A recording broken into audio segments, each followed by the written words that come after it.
Hi, welcome back. So I've just come back from the John Radcliffe Hospital, which is in Oxford. Had my ICD check, which is at the Oxford Heart Centre, and everything's working great, which is great news. It's only the second time I've had to do it, and it kind of puts me in this reflective sort of mood afterwards.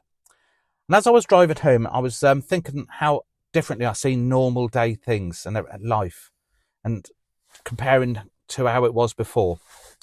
Not in some big dramatic way, just tiny little things that I've just noticed. Like ambulances, for example. I generally now hear them and think differently. Before my cardiac arrest, if an ambulance went past, it was just noise or, oh God, let's get out of the way. Now I just hear one, especially when traffic's backed up and they're struggling to get through. My brain goes into this sort of place where I think, God, I hope they get there soon. God, I wonder what's waiting on the other side for them. And just thinking about the poor family members waiting and hoping that the ambulance gets there, quick enough. And I know that sounds really kind of heavy, but it's strange how your brain makes you think, changes the way you think about things. You stop hearing sirens as background noise and start thinking about the emergency around them. Another thing I do now, I honestly didn't even realise I was doing it half the time, is I find myself looking for AEDs everywhere. I walk into a sports club, I notice it. Hotel, I notice it. Gym, pubs, everywhere.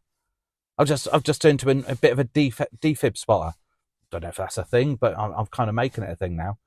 Sometimes I'll even point out to whoever I'm with and say, look, there's an AED over there. And they go, all right, Dad. But can't really help it. I think once you've sat on the other side of this, you become aware how fragile your body is and how everything could, this fine line we all tread, really. And that's the weird thing is, mentality just takes some adjusting to. It just takes a little bit of time to process it. Because before all this, I was very much a sort of go, all the time, on to the next thing and to the next. Sport, coaching, training, work, planning. Then suddenly your world changes, and for a while, you just don't recognise yourself anymore.